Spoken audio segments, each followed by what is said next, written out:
Ever willing. Sophie, how is it working on Rec and working with Doug as a director? Yeah, it was such a pleasure to work on Rec, and working with Douglas as director was also really amazing. He's super duper helpful about giving notes, but he also kind of lets me do my thing, which I really appreciate as an actor. So would love to work with him again in the future. Awesome.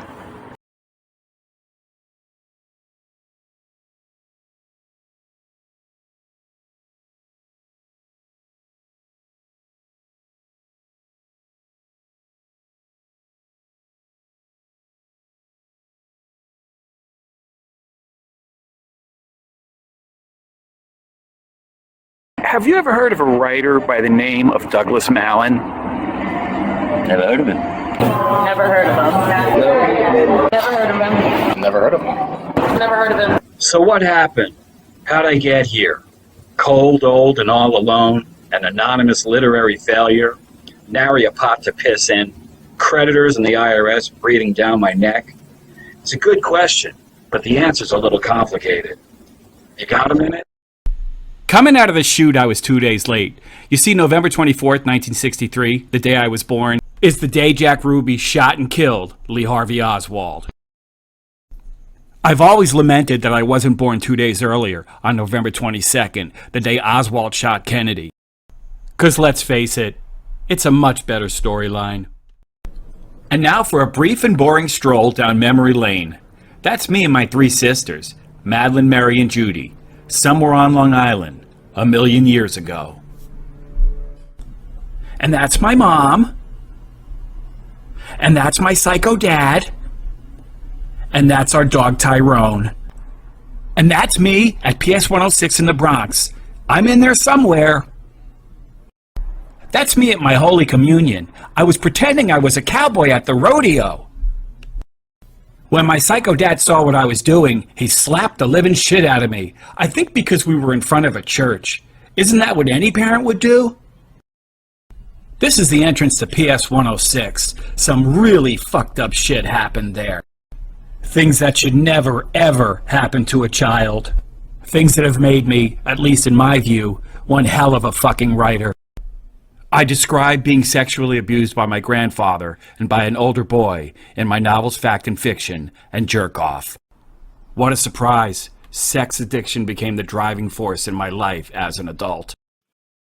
By the time puberty rolled around, we moved to Riverdale, which is pretty much the French Riviera of the Bronx. I mean, the Hudson River's a stone's throw away. This is PS 81, the school I went to there. It was at PS 81 that I fell in love for the very first time. No, not with Miss Matos. Not with Helen from science class. Not with Elizabeth Lillywhite. And not with Jessica Spadaccini either. I fell in love with the Yankees. George and Billy. Billy and Reggie. Louisiana Lightning. Mick the Quick. Bucky Dent, Greg Nettles, Chris Chambliss, Willie Randolph, The Goose, Sweet Lou, Catfish Hunter, Sparky Lyle, and the Captain, Thurman Munson. God rest his soul. This story would be incomplete if it didn't include what my psycho dad did to me on my 15th birthday. I was working at a pet store on South Broadway for $1 an hour. My psycho dad had already told me that he was taking me to get laid for my birthday. I was terrified. I didn't want to get laid. I wasn't even looking at Playboy yet. I hoped and prayed that he wouldn't show up. But he did, and what happened next was one of the most horrific experiences of my life. Time to go home. No sign of my psycho dad, thank God. I walk out onto South Broadway, and there he is. He slapped me in my face, kicked me in my ass, and started beating the living shit out of me, right there on South Broadway. All because of something I said to my sister's friend Teresa at Thanksgiving dinner the night before. Teresa was always very flirtatious with me. She lived in 6C, the party dorm upstairs that a bunch of college kids had taken over. One day, I wandered into 6C, and there was Teresa, laying topless on the bed. There was no one else there, just me and her. I stood there in shock. I'd never seen a topless girl before. Teresa appeared to be sleeping. At least her eyes were closed. I was so innocent that I thought I could get in trouble for seeing Teresa's breasts. So I quietly left and never said a word. But yeah, me and Teresa were always flirting and teasing one another. What it was I said, I have no idea. But obviously nothing warrants beating the living shit out of your son on his 15th birthday. But that's only half the story. Later that night, I was home playing Atari, all the rage in 1978. My psycho dad knocked on the door, and I let him in as if nothing had ever happened. He asked me how much money I got for my birthday. Actually, I think the total was closer to 70. A lot of money for a 15-year-old in 1978. My psycho dad asked me if I wanted to bet it on a game of Atari. I don't think I agreed out of fear. I wanted his approval. I wanted his love, even though just hours earlier he'd beaten the living shit out of me, on my birthday no less. My dad won the game, took my money, and left. By 1979, my mom quit her job as my psycho dad's punching bag and moved me and my sisters to a roach-infested shithole in Yonkers, pictured here. We nicknamed the place the Agramonte Hilton after the slumlord scumbag landlord who owned the place. Looking back, I now see 1979 as one of the pivotal years of my life. In 1979, I discovered The Clash, and Blondie, and The Police, and the Ramones, and life as I knew it would never be the same.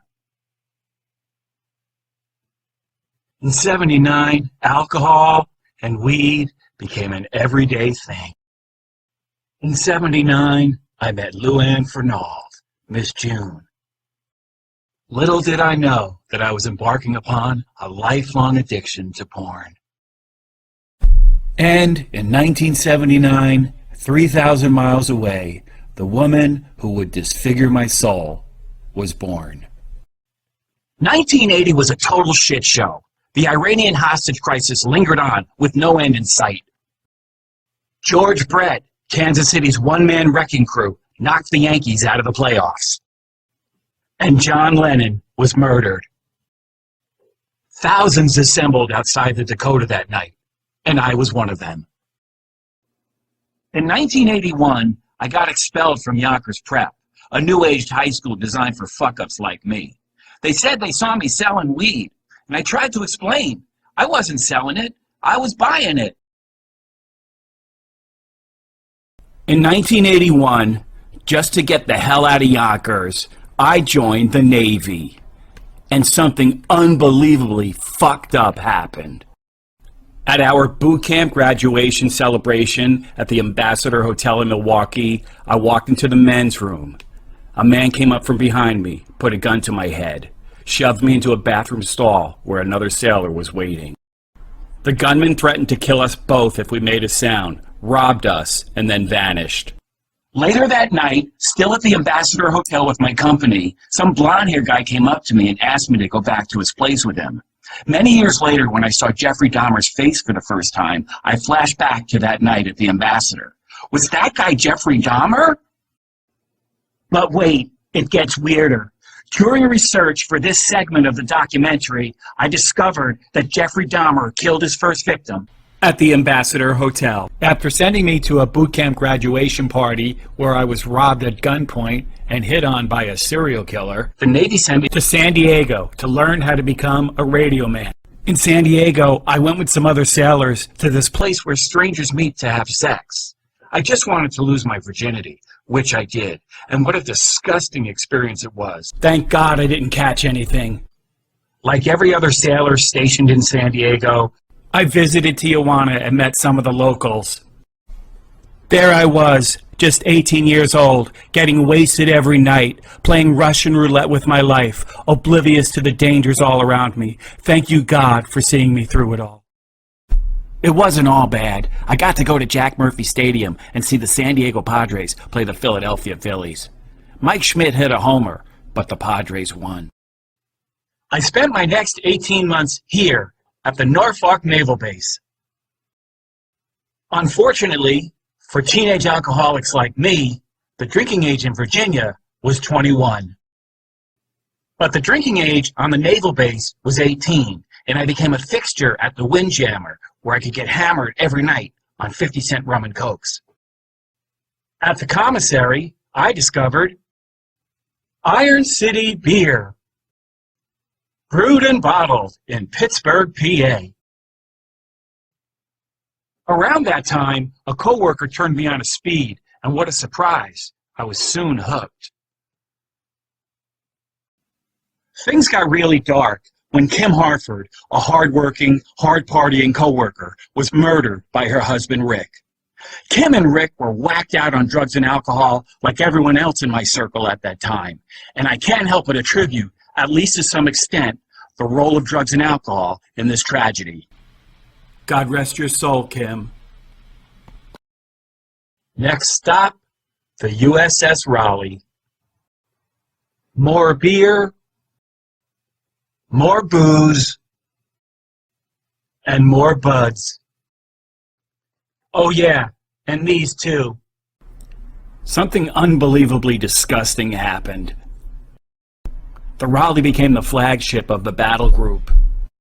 That just meant the highest ranking officer decided to visit our ship. A chain gang was formed to transfer all his stuff. A cardboard box was being passed along. It fell and hit the ground, and bestiality porn magazines spilled out. We put the magazines back in the box, taped it up, and passed it along.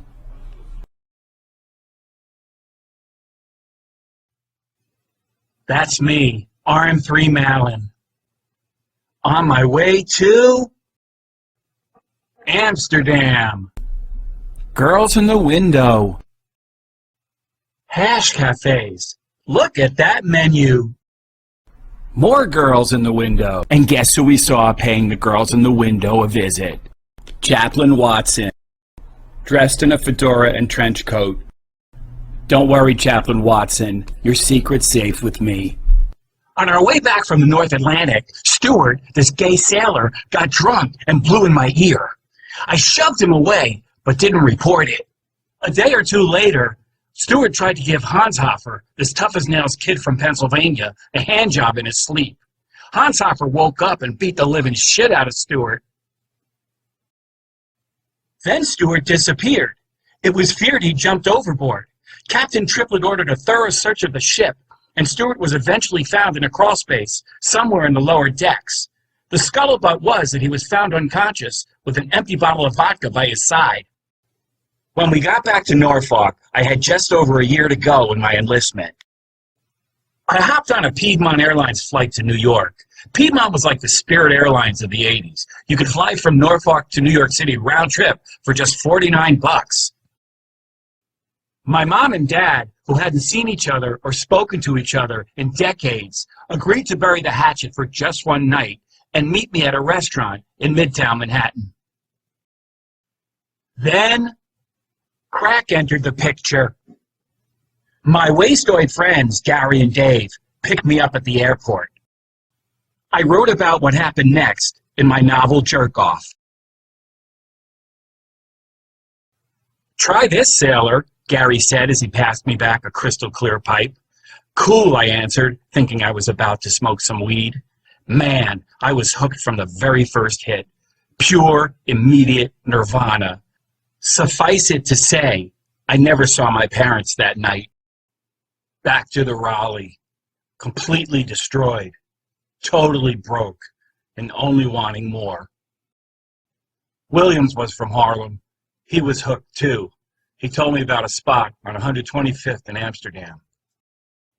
As soon as payday came, Piedmont, LaGuardia, Harlem, Rock, LaGuardia, Piedmont, the Raleigh, payday, Piedmont, LaGuardia, Harlem, Rock.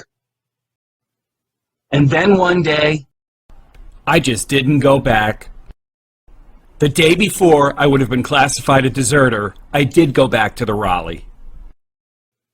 My punishment? Where do I start? For the next 45 days, I performed the most menial, the most degrading tasks imaginable. But there in the bowels of the Raleigh, I met Clark and Jesse, two born-again Christians, hell-bent on my salvation. Clark and Jesse showered me with scripture, and kindness too. And though at the time they were just two annoying Jesus freaks to me, I now see them as living proof of God's endless grace in my life. On day 46, Piedmont, LaGuardia, Harlem, Rock. But this time, when I went back to the Raleigh, I was served with an other than honorable discharge. All these years later, it's still difficult to admit that at my captain's mast, I cried like a baby. After all that, there I was, back in Yonkers, sleeping on my sister Mary's couch. I got a job at Seatown, the graveyard shift, stocking shelves. One night, I got caught in the freezer, stuffing a pack of frozen steaks down my pants. But I wasn't stealing them. I was going to pay for them on payday. Think that's pathetic? Then I snuck into my sister Madeline's apartment while she was at work. I borrowed her penny jar, went down to the bodega, and got not one, not two, not three, but four 40-ounce bottles of Ballantine Ale. Ballantine Ale. Good for what ails you. Let's just say Madeline wasn't pleased when she came home from work and found me unconscious on her couch. But at least I wasn't smoking crack. One morning, right around that time, I was totally hungover and crossing the street, heading to the bodega to get breakfast, when I got hit by a car and woke up in St. Joseph's Hospital. I didn't wake up thinking I had a drinking problem. I just thought, next time, maybe use the crosswalk. My psycho dad remarried and moved to New Jersey. This is Dave, my new stepbrother. We really hit it off. One day, me and Dave and a couple of other wastoids crammed ourselves in a truck and drove over the GW, the George Washington Bridge, to cop some rock in the 80s crack emporium, otherwise known as Washington Heights. Coming over the GW, we got into a road rage with some Puerto Ricans. Fuck you! No, fuck you! I still have no idea what precipitated it. We pulled up in front of a spot when suddenly the windshield exploded. A tire iron hit Sniff, the wastoid sitting next to me. What the fuck is happening? The passenger side door of the truck opened. It was those Puerto Ricans that were pulling me out. Dave floored the truck and sped away, fortunately with me still inside. We copped at a spot a couple of blocks away. No way we were going back to Jersey dry. Since we didn't have a windshield, we took the lower level back across the GW. My brother-in-law, Chuck, was a beeper salesman. Beepers were a major technological breakthrough, and in the early 80s, everybody wanted one. But Chuck had more than just beepers in his briefcase. Chuck was a Coke salesman, too. No, not this Coke. This Coke. Chuck offered me a job as his personal assistant. Since parking in the city was impossible, I'd wait inside the car while Chuck went in on sales calls and drive around the block if the parking pigs showed up. Chuck paid me in pizza and blow. One morning, we're driving down the FDR. The weather is terrible. The roads are slick as ice. Chuck loses control of the car. It bounces off a guardrail and comes to a spinning stop smack dab in the middle of the FDR drive. After sitting there in shock for a few seconds, Chuck reached for his briefcase, opened it up, pulled out a bag of Coke and said, "Hold this." Fuck no, I'm not holding your Coke for you, Chuck. Thank God we were able to drive away before the cops showed up, because that situation could have spiraled into something truly awful. Just before New Year's, me and Chuck and a couple of other local cokeheads were hanging out in his living room, working on a pile of crack. Suddenly, Jeannie, our next-door neighbor, appeared on the fire escape, screaming hysterically. We were all so fried, we just stared back at her, our brains totally numb. Jeannie pulled the fire escape window open. We could hear her now, screaming, "Fire! Fire! Fire!" The Christmas tree downstairs had caught fire. My 3-year-old niece Lauren came out of her room, wondering what was going on. The gravity of the situation was beginning to register. There was still a lot of crack left. What were we supposed to do? Leave it there? Jeannie grabbed Lauren, threw a coat on her, and carried her down the fire escape. Chuck gathered every speck of that rock, put it back in the plastic bag it came in, stuffed it in his pocket, and beelined for the fire escape. We could hear the sirens of the fire trucks approaching as we followed Chuck and the bag of crack down the fire escape. If it weren't for Jeannie, we might not have made it out alive.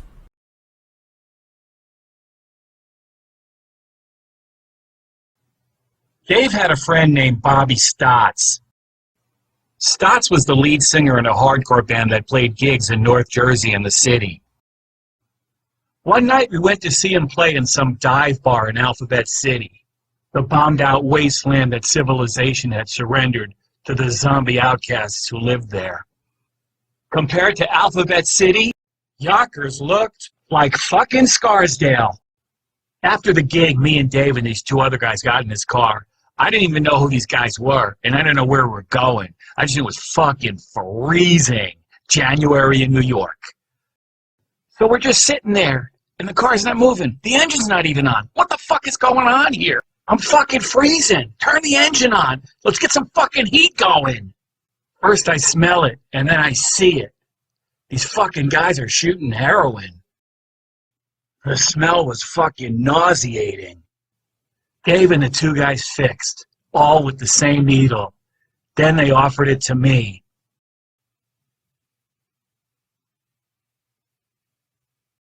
No thanks, was all I said. Then one day, something really strange happened. Me, Dave, and Gary met this guy Nick, a bartender in Newark, who had a little side hustle going, if you know what I mean. The weird thing was, the place was called Krug's. Krug is my mother's maiden name. So we're sitting there in Krug's, waiting for Nick's connection, and this thought washed over me. I'm never smoking crack again. Dave and Gary didn't believe me when I told them, but miraculously, I never smoked crack again. My sister Madeline got me a job interview at J. Walter Thompson, one of the city's top advertising agencies. Learning to type in the Navy was about to pay off. I really liked my coworkers, especially Maria, this Italian bombshell from Bensonhurst. The office was in Midtown, 466 Lexington Avenue, right next to Grand Central Station, and just a 10-minute walk to Show World, the Vatican of porn palaces, conveniently located in the heart of Times Square. Remember Luann, Miss June, 1979? She was my first, but she definitely was not my last.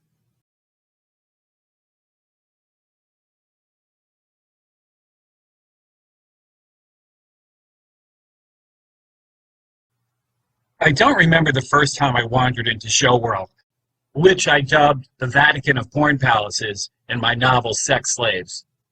But it soon became a secret addiction, something that caused me great shame, something I could never ever tell anyone about.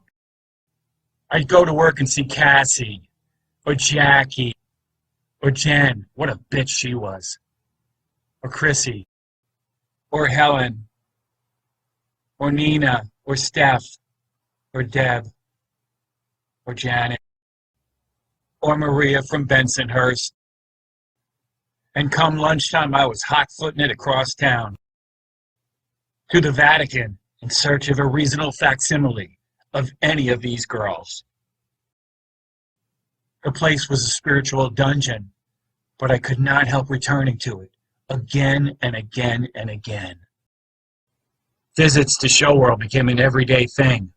I could no longer wait till noon. I started leaving earlier and earlier. Sometimes I'd go before work, and sometimes on the weekend I'd come, no pun intended, all the way from Yonkers. No matter how hard I tried, I could not get pornography off of my mind. It was driving me crazy, and the only answer I could find was to go back to Show World. I'm walking up 42nd Street, and you'll never guess who I ran into. Lucille Ball! She was coming out of a movie trailer, dressed like what we used to call in the 80s, a bag lady. At first, I didn't recognize her. I said, "Hi, Lucy," and she said, "Hi, sweetie." Those 10 seconds, I will never forget. I went on an acid run for my wastoid friends in Yonkers. I worked in Midtown. Grand Central Station was a block away. Just hop on the subway, get off at West 4th Street in the heart of Greenwich Village, and Washington Square Park was just minutes away. In the mid-'80s, Washington Square Park was an outdoor dope den. Weed, coke, hash, heroin, rock, speed, mescaline, quaaludes, acid, whatever condiment your dope fiend ass desired. So one day, after work, I took the subway down to the Village and copped a sheet of acid in Washington Square Park for my friends in Yonkers. On my way back to the subway, I decided to drop a tab or two or three or four. Then the strangest thing happened. I couldn't find the subway station. I was totally fucking lost. It was like I'd never been to the city before in my entire life. Panic set in. Where the fuck am I? Panic became terror. What if I'm lost for the rest of my life? I want this to end now. I'm wandering up this street. No fucking idea where I am. I hear some guy yell out to me, "I've got some nice white rocks for you, sweetie." Can't blame him. I was pretty cute. Then I looked up at a street sign, and the letters jumped off and bounced away. A Riverdale Express bus was passing by. That was my ticket home. I started asking strangers, "Where's the Riverdale bus stop station?" I ran into a bodega to ask for directions. And in that bodega's freezer, I found the elixir. Without even thinking, I grabbed a bottle and guzzled it down. A sense of peace washed over me. I grew calmer and calmer with each swig. I'm on 48th and 2nd. Okay, I'll catch the express bus on 50th and 3rd. I could not wait to see Yonkers again. I met Deborah on Wall Street. That's right, I worked on Wall Street in the mailroom, but it was Wall Street. I was immediately smitten by Deborah. She wore these long conservative dresses, fuzzy sweaters. Her perfume was intoxicating, and she always had this warm, glowing, welcoming smile. On the subway back up to Yonkers, I'd get a 40-ounce and strategize how to get something going with Deborah. Next time I see her, I promise myself, I'm going to ask her her name. To avoid the shame and humiliation of hearing the B word, I decided to cruise Deborah's cubicle. I discovered that Deborah has a cat, that she loves the Yankees, and that her name is Deborah Tucker. No sign of a boyfriend. Back in the mailroom, I searched for mail addressed to her department. Oh, hi, Deborah Tucker. I'm a Yankee fan, too. Want to go to a game?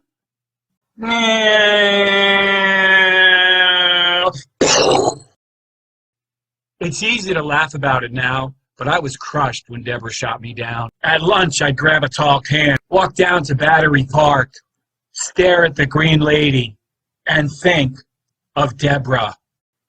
A 40-ounce for the subway ride, back to Yonkers, a stop at the bodega, and as many Valentine ales as my skinny wallet would provide. Then I did something really weird. One day after work, I followed Deborah to the subway station. My first stalk, but definitely not my last. I thought I was the most romantic guy in the world. I'm in the Broadway diner in Yonkers. Leah, this nerdy girl from my job, walks in. You live in Yonkers, Doug? I totally blew her off. Give me Deborah, or give me death. Then, a ray of hope. My sister Judy set me up with one of her friends. This is Lori. Ain't she a babe? In the lobby of the Empire State Building, there used to be a bar called Houlihan's. The window looked out onto 34th Street in the heart of Midtown. Me and Lori met there and had a couple drinks. And then went bar hopping. I thought everything was going great. As we walked back to the subway station, I was sure we'd have a second date. A day or two later, I dropped by Judy's place and got hit with some unflattering news. Lori says I have a drinking problem. What are you talking about, Lori? I just had a couple of shots and a couple of beers. Douglas, Judy told me, even when you're not drinking, you smell like alcohol. It's very unattractive. Those last three words, it's very unattractive, exploded like a golden arrow in my heart. If drinking was standing in the way of finding love, I had to do something about it. I went to a couple of 12-step meetings, but I immediately decided that they were for weaklings who didn't have the willpower to quit on their own. There sure were a lot of cute girls at those meetings, though. I started thinking maybe New York was my problem. How could I be so alone among so many people? Maybe I just needed a fresh start somewhere else. London, England was my first choice. I'd be the toast of the town over there. London, here I come. A passport? What the hell is a passport? Guess I'm not going to England after all. Then, one day at Show World, in that spiritual dungeon of secrecy and shame, a chance encounter with porn starlet Lois Ayres' roommate sent my life in a brand new direction. Her name was Tommy Ray. She was the lead singer in an all-chick metal band from L.A. Tommy was standing at the top of this stairwell, where Lois would soon be performing. I had no idea as I walked up that stairwell that it would lead to a brand new life in L.A. It was Tommy's first time in New York. I spent the next couple of days showing her the city, the way only a native New Yorker can. As pathetic as it sounds, hanging out with Tommy brought purpose to my life. Did she really know Billy Idol and Nikki Sixx from Motley Crue and Slash from Guns N' Roses? It was as if, by hanging out with Tommy, I'd been resurrected from the dead. I had just one more question. When's the next flight to L.A.? I really believed Tommy when she told me I could stay with her, and Lois, when I got to L.A., that she couldn't wait to put music to the lyrics that I'd read to her, that my rock and roll dreams were about to take flight. For the next 3 months, I took every office temp job I could find, and saved every penny, until finally the big day arrived, April 6th, 1988, the day I moved to LA. On the day I moved to LA, the strangest thing happened. I ran into my psycho dad at Grand Central Station. "I hear you're moving to California." "Yeah, Dad," was all I said.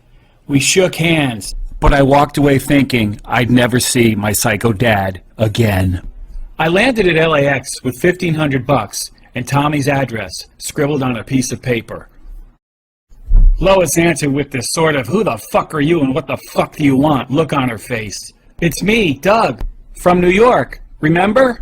I began to sense that Lois wasn't expecting me. "Is Tommy here?" "Tommy doesn't live here." "She doesn't?" "No." "Duh. She's at the Rainbow every night." "The Rainbow?" "Yeah, the Rainbow, on the Sunset Strip," Lois said as she slammed the door in my face. "Great to see you again too, Lois." So that first night in LA, I head over to the Rainbow in search of Tommy. The place was packed, wall to wall with headbangers, blaring music. I looked up at the stage. There was Tommy, singing her heart out. To make a long story short, she barely remembered me. And after that night, I never saw her again. I looked Tommy up many years later. She married James Brown, the godfather of soul. Had a kid with him. How about that? I'll always be grateful to Tommy. If it weren't for her, I might still be in Yonkers. Day 2 in LA was so fucking depressing. I was stuck in a Fleabag motel in Hollywood, wishing more than anything that I was back in New York. I wanted to go home so badly. Coming out to California was the biggest mistake of my life. I was certain of it. But I couldn't go back because of what my sister Judy said to me right before I left. I think her exact quote was, "You'll be back in 2 weeks." I'm wandering the streets of Hollywood in a total daze. I never felt so alone. Then I remembered that place I passed on the way to Lois's. A 1-bedroom for $550, and they wanted first and last. You could see the Hollywood sign from the bedroom window. I shelled out first and last and signed the lease before I could change my mind. Right around the corner on Sunset Boulevard was the Cat and Fiddle, a hipster hotspot. On Friday and Saturday nights, the Cat and Fiddle was packed with hot girls. And I'd stand against the wall, glass of Coke in hand, trying to find the nerve to say something to just one of them. And then something amazing happened. I'm standing next to the payphone when this drop-dead knockout girl asks me if I have change for the phone. I gave her a quarter and walked away. I guess you could say I was playing hard to get. I walked back to the bar to refill my Coke when she tapped me on my shoulder and said, "I owe you a quarter." Erin was a Clairol model. She was on a blind date, but the guy stood her up. We sat down at a table. Being fresh off the boat from New York was scoring major points with Erin. Then this guy walks up to our table and says, "Are you Erin?" I walked back out to Sunset Boulevard thinking I'd made the biggest mistake of my life. I hadn't even gotten Erin's number. You fucking idiot. And then I hear, "Douglas! Douglas!" I turn around. It was Erin. She came up to me, handed me her phone number and said, "Call me." That Sunday, Erin came over. I still didn't have any furniture. 2 pillows and a blanket. That's all. Let's just say nature took its course. And I was head over heels in love. Forget higher than a kite. I was higher than a guy in a wingsuit. It really felt like I was walking on air. A day passed and I hadn't heard from Erin. And then another day passed and I hadn't heard from Erin. And then another day passed and I hadn't heard from Erin. And then a week had passed. Is my phone working? It's May 1988. These things don't exist yet. I started leaving Erin messages on her and her roommate's answering machine. This was long before voicemail. Anyone in Erin's apartment could hear my messages, which were growing in frequency and frustration. And then... We're sorry. You have reached a number that has been disconnected or is no longer in service. Honestly, all those years ago, I had no idea what a fucking psycho I was. It was back to the Cat and Fiddle in search of a suitable replacement for Erin. Vicky was a sweetheart, and she really loved sex, but I just wasn't that into her. We were together for about 2 months, and when I broke it off, she went absolutely ballistic. More about that later. I met Dawn on the bus to Venice Beach. Turns out she was from Queens. She came back to my place and had sex with me that night, but I never called her after that. Pornography was still my one true love.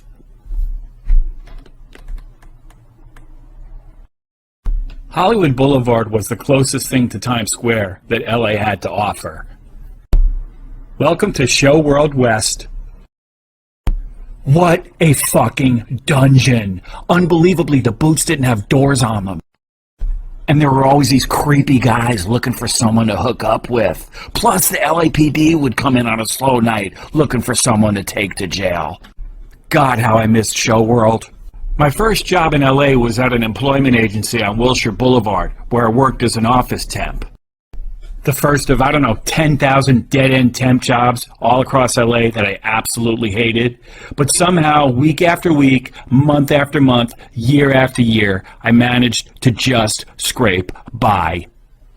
Every now and then I'd land at a real cool spot, like A&M recording studios in Hollywood. For one thing, it was a 5-minute walk from my place. Don Henley was recording The End of the Innocents. David Crosby asked me for a post-it. I'd look up and see Joan Jett smiling at me as she walked by. I went out to the food truck, and there was Barry White ordering a burrito. And my boss, Mark, was from fucking Yonkers! I really wanted to keep this gig. I did my absolute best, but Mark turned out to be a fucking asshole. He fired me just because this chick left a message for Don Henley, and I wrote down her number wrong. This is back in the olden days when everything was done by hand. Henley came out and asked me about it. I told him I was getting slammed when she called and might have written her number down wrong. I apologized. Don't worry about it. She'll call back. That was his attitude. Mark wasn't so sympathetic. Not long after that, the temp agency called. Today's your last day, Douglas. Just to add insult to injury, the bus to my next temp assignment was directly across the street from A&M Recording Studios. Speaking of buses, my first 2 years in LA, I rode them everywhere. Santa Monica, Culver City, downtown, wherever the next temp assignment led me. Sometimes I'd luck out and get a seat, but most of the time, it was standing room only. I felt like I'd blown the chance of a lifetime. At 25 years old, I felt like my life was over because I got fired from A&M Records. I thought about drinking for the first time in 2 years.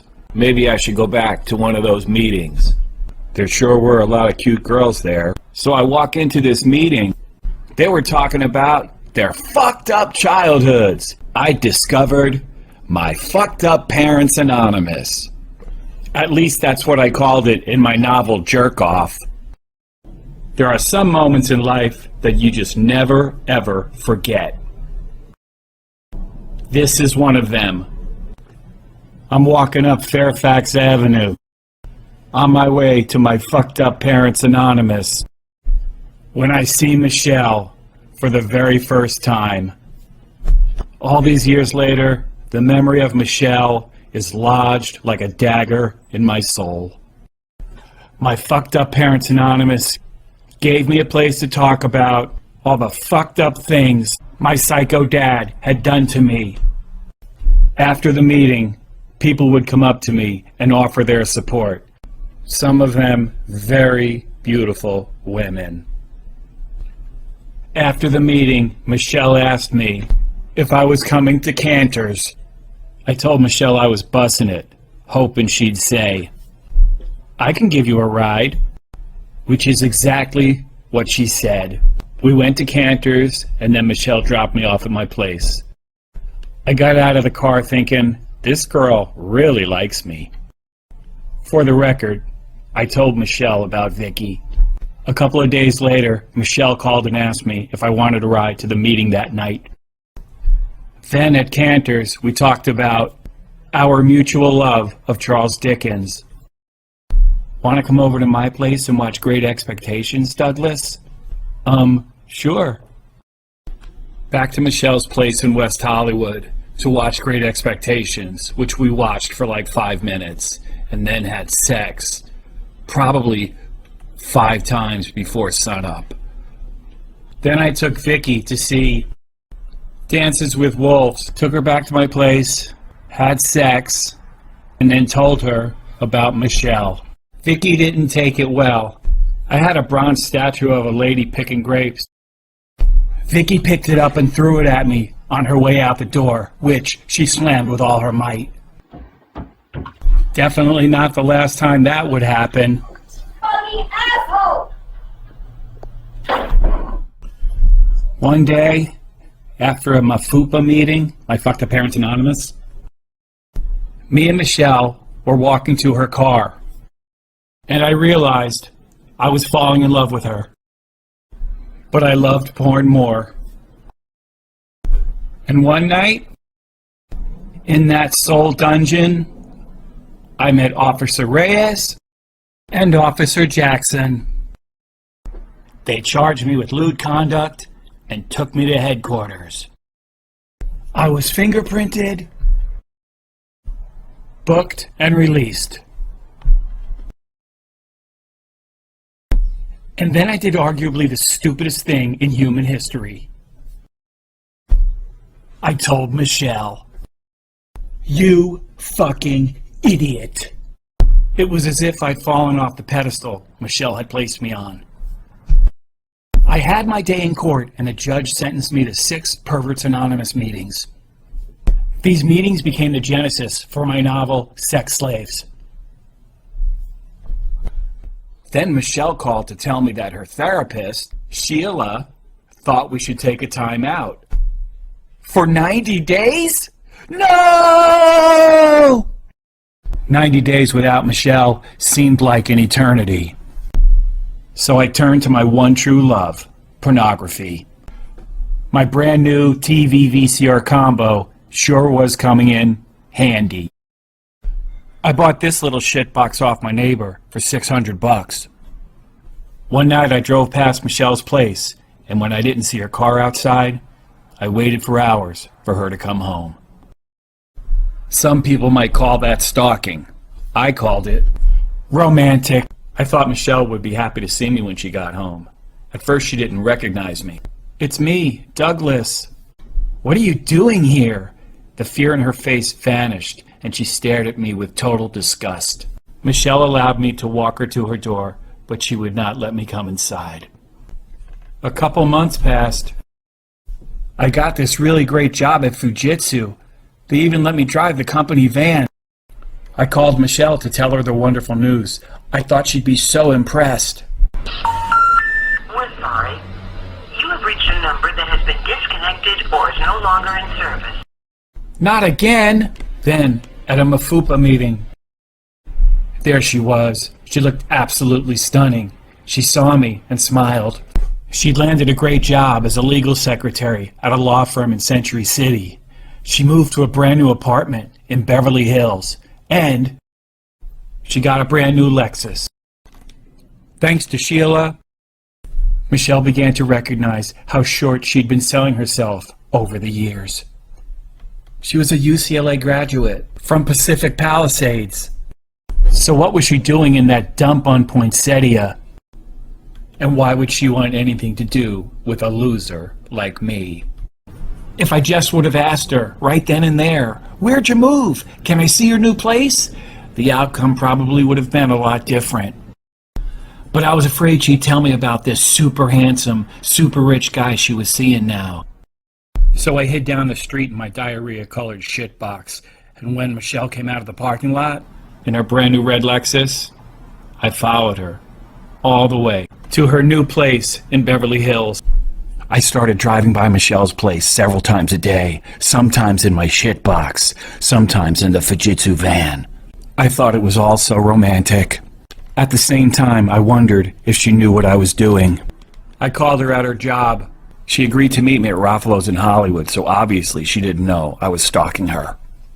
This guy was still at the forefront of my mind. I'm not here to get back with you, I told her, thinking I was beating her to the punch. I could see the hurt in her eyes when I said that. Looking back through the lens of time, I can now see what I could not see then.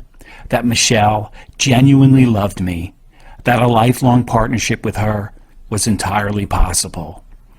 But pride and fear were the driving forces behind me and the heartache, terror, and destruction that unfolded. We're sitting at this table at Raffalo's. My genius opening line, "I'm not here to get back with you," explodes like a mushroom cloud. Like I said, I could see the hurt in her eyes. She really did love me. She reached into her purse and took out the letter I'd written her at the beginning of our 90-day separation. "You said 90 days is a long time to be alone. What makes you think I've been alone all this time, Douglas?" So I was right all along. Like a spoiled little punk, I slammed a 20 on the table and stormed out. I marched down the Walk of Fame, engulfed in rage. Then I turned around and started walking back to Raffalo's. As Michelle was getting in her car, I rushed over and said some truly vile things to her. Michelle remained calm, got back in her red Lexus, and drove away. I knew she was gone forever now, but I just could not accept it. I drove back to her place and waited for her. But she didn't come home. There was an empty fast food bag on the floor of the car. I ripped it open and started writing Michelle a hateful, vitriolic, obscenity-laden letter which looked like it had been scrawled by a madman. But I wasn't done yet. I went inside her building and slid the letter under her door. Then I began stalking her, endlessly, for years. 1992 was the darkest year of my life. I'd hide out in the back of the Fujitsu warehouse in a catatonic state, thinking about Michelle, her face, her hair, her body, her scent, her smile, her laugh, from the first time I saw her, to the catastrophe that followed, and every moment in between. The memory of Michelle was like a movie in my mind that I could not stop watching over and over again. I shared about it at my Porn Addicts Anonymous meeting. One of the guys suggested I go see Alan, a therapist who specializes in sex and love addiction. The best thing about therapy with Alan was that it was walking distance to Michelle's place. Alan genuinely wanted to help me, but nothing was changing. I could not get Michelle off my mind, whether doing deliveries in the Fujitsu van or driving my own shitbox. I'd drive by Michelle's place countless times a day and wander the lobby and the food court at her job too. On Friday and Saturday nights, I'd wait for her to come home. In my sick, twisted mind, if Michelle came home alone, there was still hope for us. And then a miracle. My boss Hector called me into his office. I thought I was going to be fired for doing drive-bys in the company van. How wrong I was. "Douglas," Hector told me, "we're transferring you to San Francisco." I fell in love with San Francisco the minute I arrived. It reminded me a lot of New York, though it wasn't nearly as crowded and the people weren't nearly as pissed off. And then I found this really cool studio apartment in Lower Haight for just $550 a month. Things were just falling into place. Fujitsu San Francisco was a dream come true. I was logistics coordinator, the guy in charge of the warehouse. This is Tom. Tom worked in sales. Tom's dad was CEO of the company. Like me, Tom loved baseball. And if the Giants or A's were home on a weekday afternoon, guess where we were having lunch? Me and Tom invented this game called warehouse ball. Kinda like stickball, but in a warehouse. You paint a strike zone on a shipping crate. The ball was made of electric tape, and the bat was from a broom in the supply closet. Doing play-by-play was the best part. Tom was from Chicago, so he did Harry Carey. Hallelujah! A base hit! And me, being from New York, I did Phil Rizzuto. Holy cow! And we had fans too. People would come out to the warehouse to watch warehouse ball. Unfortunately, Art, The sales manager got hit in the head with a line drive. Sorry about that, Art. Tom became my best friend. We'd go to the movies after work. One day we went to Berkeley. I met this blonde knockout in a coffee shop, but I was too much of a pussy to ask for her number. Fucking pussy. When I told Tom about Michelle, he told me about this movie called Damage. Damage is about a guy who's obsessed with his ex. The closing scene in my movie Wreck, which I made 30 years later, is an homage to the closing scene in Damage, which, if you're morbidly inclined, I highly recommend. It didn't take me long to figure out that my new place was smack dab in the middle of Crack Whore Central. I let one of them in my car, changed my mind, and then had to give her $20 to get out. I had a basketball in the car. She grabbed it and fucking tried to run away with my basketball. I got out of the car, chased her up the street, got into a tug of war with her for the basketball, which I finally won. One Sunday morning, I'm cruising the Tenderloin when I picked up this dude disguised as a chick. I made the realization and told him to get out of my car. He started cursing me out and slammed the door when he left, but thank God that's as far as it went. I was cruising hookers nonstop. I knew I needed help. But there were no sex addiction meetings in San Francisco. All they had was Romance Anonymous, which was mostly just chicks sharing about their recent breakup, and guys hovering around like vultures, hoping to swoop down on some tasty snacks. I called Alan in LA. He told me to go back to Romance Anonymous and tell him what was going on. So I did, and after every meeting, some guy would come up to me. Al was addicted to gay hustlers. His wife of 50 years had no idea. Mitch was single and super wealthy. His thing was meeting dominatrixes in sleazy Tenderloin hotels and smoking crack with them. Tex was a straight-laced Christian minister from Abilene who moved to San Francisco to embrace his gayness and found himself trapped in the bathhouse scene. We started having sex addiction meetings in my apartment, pretty much copying the meetings in LA. 30 years later, the program that started in my apartment is still flourishing. I put an ad in the personals of the SF Weekly, which was sort of like the Tinder of the early 90s. I met Kelly at the Orbit Cafe, which was just down the street from my place. Kelly was a virgin. She was a kindergarten teacher. People always told her she looked like Liz Taylor. On our second date, she came back to my place, but second base was as far as she'd go. On a night I was supposed to meet her parents at a restaurant, I stood her up and never saw her again. I met Marika at the Utah Inn. Marika was sizzling hot. She told me her dad looked like Clark Gable and showed me a picture. I didn't see the resemblance. But we went to the video store to rent Gone with the Wind. The news was playing on the radio. North Korea's dictator died that day. Funny the things you remember. We went back to my place and watched Gone with the Wind for about 5 minutes. And then, beep, each other's brains out. Marika was sizzling hot, and she loved sex even more than me, if that's possible.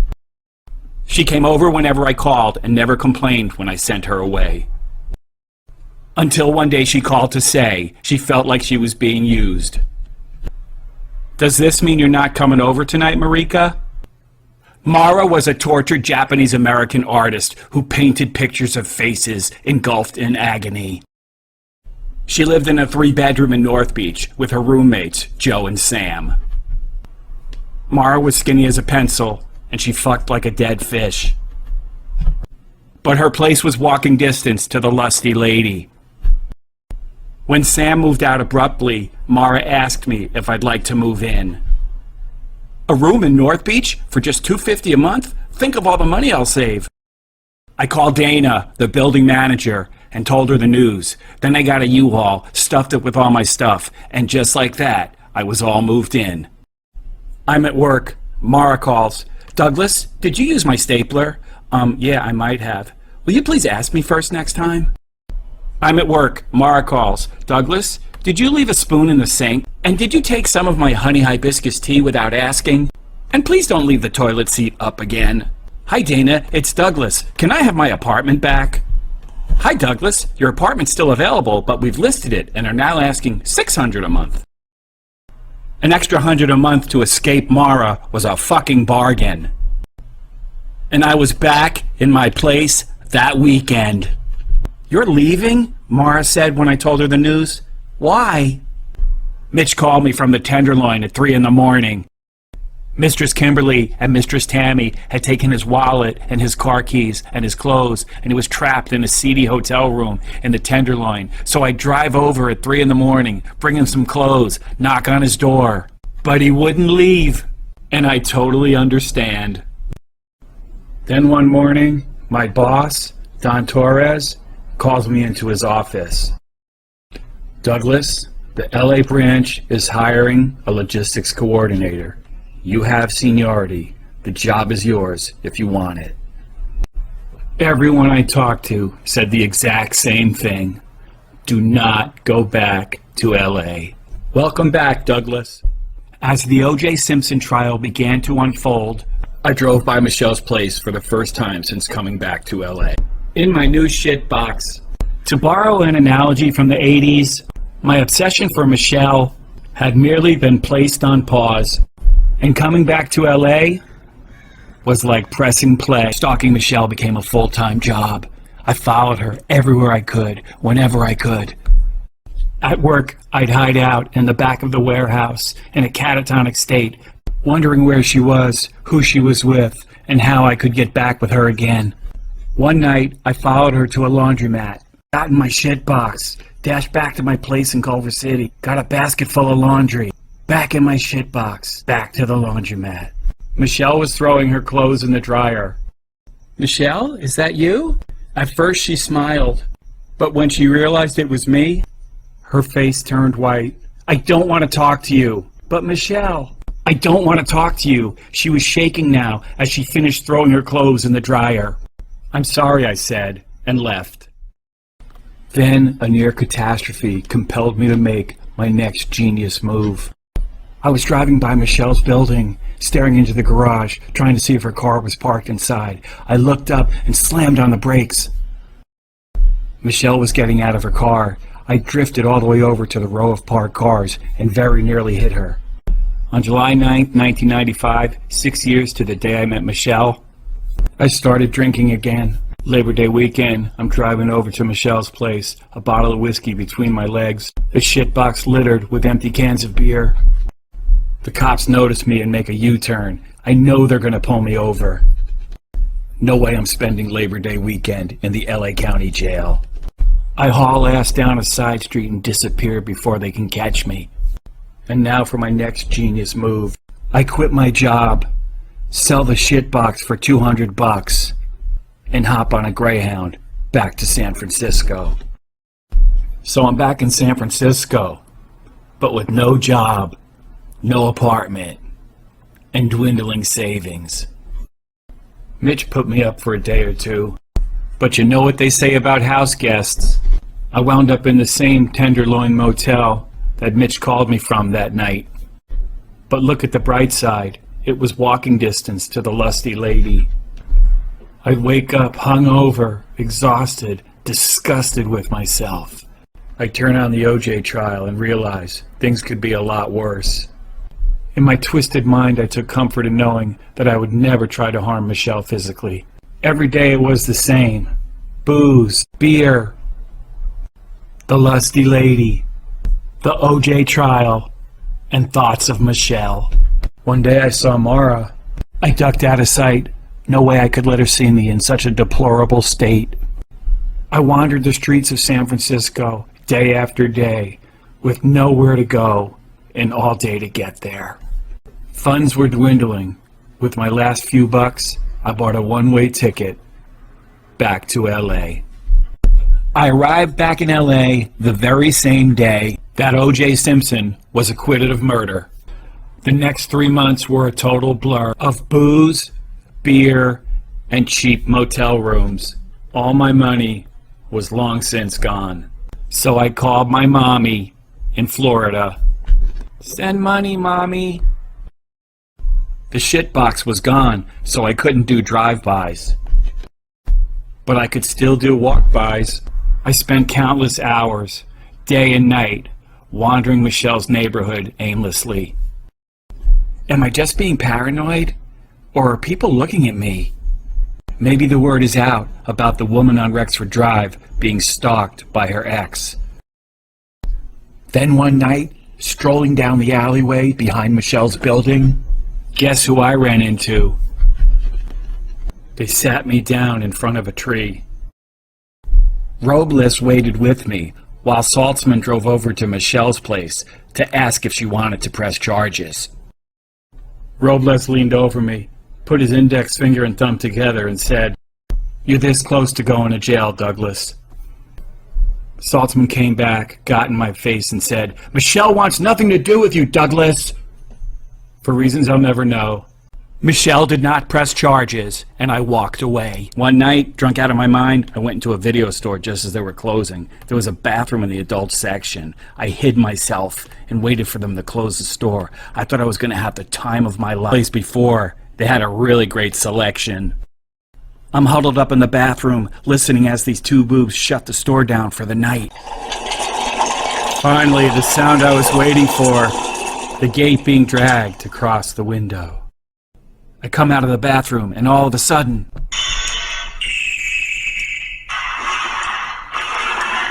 motion detector! Oh my God, I'm going to jail! The sound of them dragging the gate back across the window. I thought for sure it was the LAPD. Thank God it wasn't. "You guys locked me in," I said as I hurried out the door. I don't remember the first time I walked into a supermarket and guzzled a can of beer, but I do remember it became an everyday thing. Pretty soon, I was guzzling Jack Daniels. Neighborhood supermarkets became my watering hole. I'd wander into the bread aisle, and when the coast was clear, I'd break open a bag of bread and inhale as many slices as I could. Give me a half a pound of ham, half a pound of roast beef, half a pound of potato salad. Bread just got so boring. The trick was to glide down an empty aisle, inhale the food as quickly as possible, and leave the packaging behind the boxes on the shelves. One day I was walking down the street and I saw an apartment for rent sign, so I wandered into the building and found that the apartment had been left open. I got to stay there for a couple of days. But for the most part, every night I tried to find a building with an open entrance and make that hallway my home for the night. One day I went to Vaughn's for lunch, and I noticed this guy. And I'm pretty sure he noticed me too. Guess I'm having lunch at Ralph's today. So I'm at Ralph's, wondering if that guy at Vaughn's was just a coincidence. And I noticed this guy glaring at me. What's your problem? So I'm gliding down an empty aisle, inhaling my roast beef, and he comes up from behind me and says, "Hey, get the hell out of the store." I thought about reporting this outrage to the store manager, but there was a Lucky's on the opposite corner, so I just went there for lunch. On Thanksgiving Eve, I walked into a CVS, guzzled a bottle of Boone's Farm strawberry wine, and threw up before I could make it back outside. Clean up, aisle 6. One rainy night, I called my mommy. Collect, of course. "Send money, Mommy." For the first time ever, Mommy said, "Douglas, I can't help you," and hung up. I ran into Chad, this depressing guy from those sex addicts meetings. But now he was super cheerful and upbeat. He told me he'd joined the sober community and delicately suggested that I do the same. We play softball on Saturday mornings and volleyball on Sundays. Chad said hope to see you there and gave me a hug. Thanks, Chad, but I'm kind of busy. I cracked open a bottle of Smirnoff, guzzled it down, and passed out in a nearby hallway. I came to on death's doorstep with a splitting headache and no aspirin. I didn't even know what day of the week it was. I started heading toward the softball field, hoping it was Saturday. Some guy was hitting grounders to the players in the field. I was standing behind the backstop. The guy turned around and looked at me, sort of disgustedly, and said, "Are you an alcoholic?" "Yes," was all I said. "Well, grab a glove and get out there." Ain't had a drink since. What a difference 2 years sober makes. I haven't had a drink, or shoplifted, or driven by Michelle's place in 2 years. I got a new place, a new car, and another chick who loved me that I couldn't get rid of fast enough. Porn remained my one true love. I'd been doing shipping and receiving at Bell Industries for nearly 2 years, and then, a couple of months later, each department was called into the conference room one by one, where Marla from Human Resources broke the news that the company had been sold, and every one of us would soon be out of a job. But every dark cloud has a silver lining. Marla would be meeting with each of us individually to discuss our severance package. Severance package? Isn't that where they give you money? It was my turn to meet with Marla in her office. I sat across from her thinking, God, I'd love to see you in an Ass Man video. I couldn't understand a word she was saying other than the part about me getting a severance check for $8,500. Bell Industries was like a ghost town those last couple of weeks. I'd sit there at my desk just wondering what I was going to do next. The thought occurred to me that I hadn't been to Yankee Stadium since the day before I moved to California. And I'd never once been to Fenway Park. And how far from Boston was Montreal? Maybe I could go see the Expos. And since I'm in Canada, I might as well go see the Blue Jays. And I always wanted to see Wrigley Field. And if I'm already in Chicago, might as well go to a White Sox game. And maybe the next day, I'll go to Milwaukee. To make a long story short, I mapped out a trip to all 30 big league ballparks. When I told my neighbor Greg about the trip, his exact words were, "Dude, I'm going with ya." Not only did Greg love baseball, but he was a reporter for KLON Radio, a local news station. Station manager Nick Roman agreed to pay Greg $100 a story from each of the 30 big league ballparks. What a great documentary this would make. We soon learned that Major League Baseball wants a lot of money for that sort of thing. But Nancy Mazmanian of the Angels told us that if we were doing it for charity, we might have better luck. My friend Mike Finch had recently died of ALS.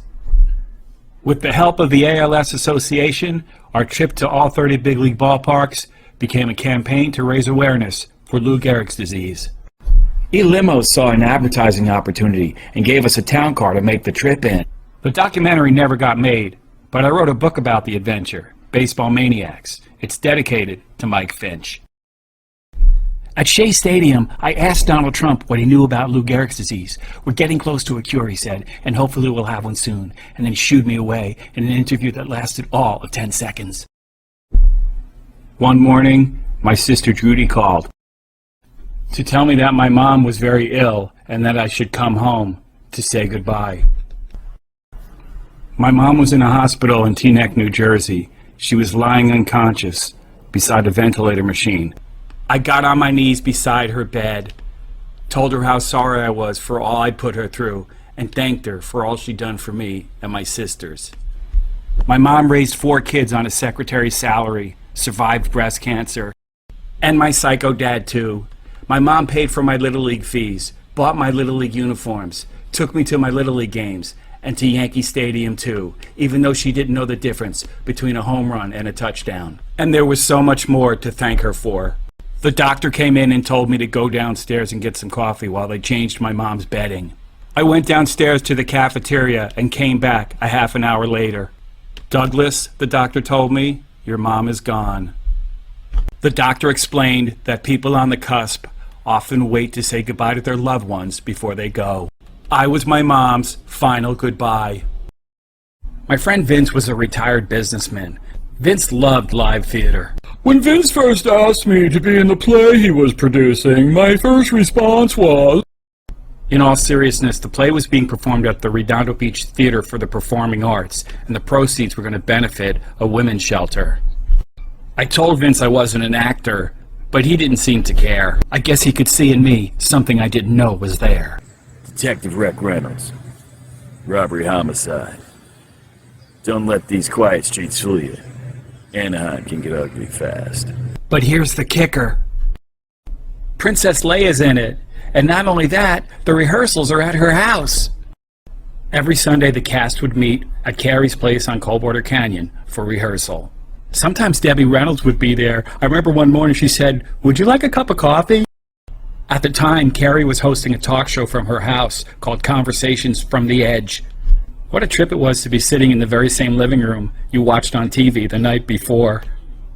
One morning, Carrie's daughter Billy came downstairs and started playing classical piano. One of the rehearsals was on Super Bowl Sunday. That really pissed me off. We did 3 performances, Friday night, Saturday night, and Sunday afternoon. Many years later, after Carrie and Debbie left us, I picked up Billy at LAX. On the way back to her mom's place, I asked Billy if she remembered the time she came downstairs and played piano for us when she was a little girl. Billy said she didn't remember, but I'll never forget it. All these years later, being able to say that I was in a play with Princess Leia is pretty fucking cool. Right around Valentine's Day, I went to a backyard party and met Renee. We went out for coffee and got married. Actually, we got married at the Beverly Hills Courthouse, where they have weddings every Wednesday. Then we went to a falafel stand and took a long walk on the beach. Renee wanted a baby. I was hoping marriage would cure my porn addiction. Just about 9 months later, tragedy struck when our son Patrick was stillborn. Naturally, Renee was devastated. As ashamed as I was to admit it, I saw this tragedy as a chance to escape. I could already see that married life was not for me. But under these circumstances, there was just no way I could leave Renee.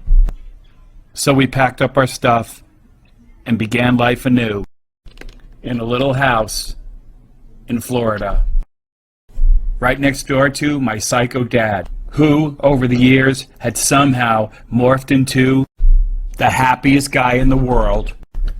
Dad and Renee were the best of friends. It was clear he wanted to make amends for the past, and for the year we were in Florida, Dad was a bright spot in our lives. I hit rock bottom while working as a security guard at Melbourne Airport. Sitting in this hell box in 90-degree weather with 90-degree humidity, with nothing but a handheld fan to keep me cool. 9/11 was only months earlier. I was supposed to be checking IDs and looking in every single trunk. I was so depressed. How did I go from this to this? I was beating the shit out of myself for staying with Renee. Look where it led me. And I couldn't just go home and numb out on porn, or drive by Michelle's. No lusty lady in North Beach. No Venus Fair in North Hollywood. Just me and my brand new dog shit station in life. I stopped checking IDs and looking in trunks. I was just waving everybody through. If you are a terrorist, please detonate now. Suddenly this guy appears. Why aren't you checking IDs? Why aren't you looking in trunks? What the hell is wrong with you? We're at war! I called headquarters and said, I quit. Renee was not happy to see me when I came home. I wrote about that day at Melbourne Airport in Recusode 9 of my original comedy series Rec, entitled Florida. I wrote my novel Sex Slaves while working as a security guard at a construction site. They were building a movie theater. There were jackhammers going off all around me. I was sitting on a plastic bucket. The laptop was on a plastic bucket. But I couldn't hear a sound. I was so dialed into this story I was writing about. This guy from New Jersey named Rob, who meets this rocker chick from LA named Taya, and her porn starlet roommate Snow White, and follows him out to LA, and gets picked up in a vice sting, and gets sent by Judge Cleanfinger to Porn Addicts Anonymous, and writes a screenplay about the characters he meets there that becomes a worldwide smash. So I'm typing away, and this construction worker comes over and taps me on the shoulder and says, call home. I pull my cell phone out of my pocket. It had been ringing non-stop. Renee had gone into labor. I rushed over to the hospital, and a couple of hours later, Cecilia Ann Mallon was born. Lindy, a sober junkie alkie, asked me to be on her sobriety panel at the Brevard County Jail. Every Wednesday at 5 p.m., I'd hop on the 95 North and meet my sober friends outside the main entrance. First, we'd have a meeting for the women, and then we'd have a meeting for the men. One Wednesday at 5, I hopped on the 95 North, but when I got to the jail, no one was there. They must have gone inside already. So I go inside, hold up my ID, and say, "Sober panel." And I realize I'm in jail. Without Lynn or any of my sober friends.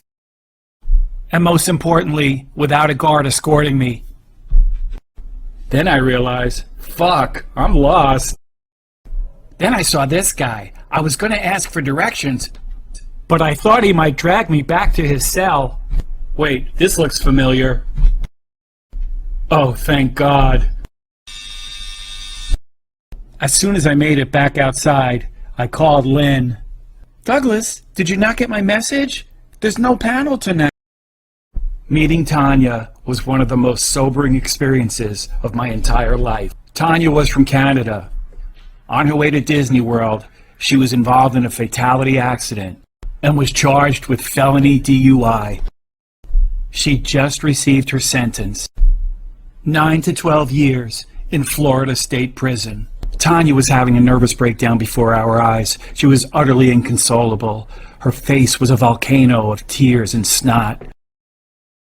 How easily Tanya's story could have been mine. My dad met Linda the Psycho at a bar. What a surprise there. Linda had a hideous scar on the side of her face. We later learned that she served a lengthy prison sentence in her home state of Missouri.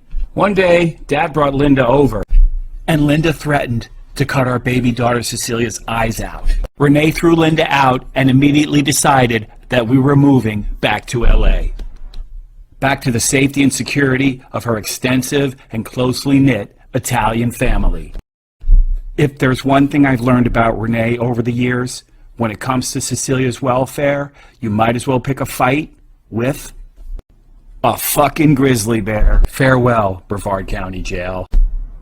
Farewell, Space Coast Stadium, home of the Brevard County Manatees of the Florida Coast League, where parking is free, tickets are $5, and you get to hang out with this guy. Farewell, Golden Corral, aka the Trough, where you could stuff your face all day long for just $12.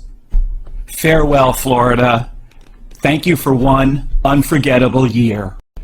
On the flight back to LA, I was filled with a sense of dread. In no time at all, I was cruising by Michelle's place again. And I soon discovered she was no longer alone. I started writing a screenplay about this nightmare, which I originally entitled Forever. But when I discovered there was a name for my condition, limerence, I changed the title to that name. In a twist of the sickest irony, Michelle's husband, Darren, was afflicted with and died of Lou Gehrig's disease. I treated my obsession for Michelle with porn. The adult section of Odyssey Video was stuffed to the gills with porn videos. Tuesday and Thursday was 99-cent day. I'd get there as soon as it opened. I got a job doing deliveries all around LA. There was always time to drive by Michelle's or cop a fresh bag of porn at Odyssey Video, which I'd nicknamed Big Yellow. Forget sneaking out to the living room at night. I was living on the couch. Renee and I were more like roommates than a married couple. Porn was my wife. What was holding us together? The answer to that question was obvious. Renee found a place called a kid's place, where Cecilia could hang out with other kids her age. Susie, the director, an expert in child development, very gently suggested that Cecilia had autism. To our credit, Renee and I got over our hurt feelings and made Cecilia's welfare our top priority. Through Susie's guidance and Renee's dogged determination, Cecilia began receiving a myriad of treatments, therapies, counseling, and other services that continue to help her along till this day. I started my own messenger service, which allowed me to eke out a living and take Cecilia to whatever therapy she might be receiving that day. At Step by Step, I met Jennifer. Remember her? I alluded to her at the very beginning of this tale. And in 1979, 3,000 miles away, the woman who would disfigure my soul was born. More about Jennifer later. I got a call for a rush delivery to famed director Peter Bogdanovich. I'd been in LA long enough to know it was a screenplay. I raced home and stuffed a copy of Mrs. Pete, this screenplay I'd just written about this little old lady serial killer from the 1920s, into the envelope.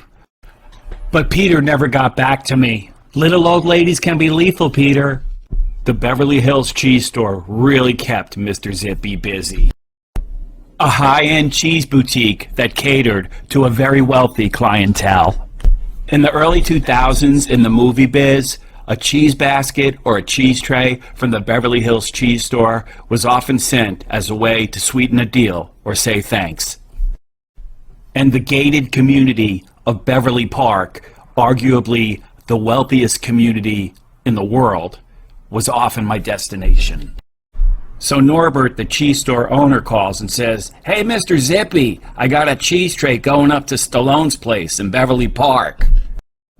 To get into Beverly Park, you got to show the guard your ID, tell him where you're going, and then wait for permission to pass. I'm at Stallone's door. I ring the bell, but no one answers. After ringing the doorbell for like 20 minutes, I call Norbert. He goes, "The door's unlocked. Leave it in the kitchen." In I go. Yep, this is definitely Stallone's place. Here's the kitchen. I put down the cheese tray. As I'm leaving, I notice this table with all this paperwork. I stop and start looking at it. Looks like Sly's coming out with a fitness book. Then I get the sense that I'm being watched. Out of the corner of my eye, I see Stallone standing there glaring at me. I was back in the Zippy Mobile in seconds.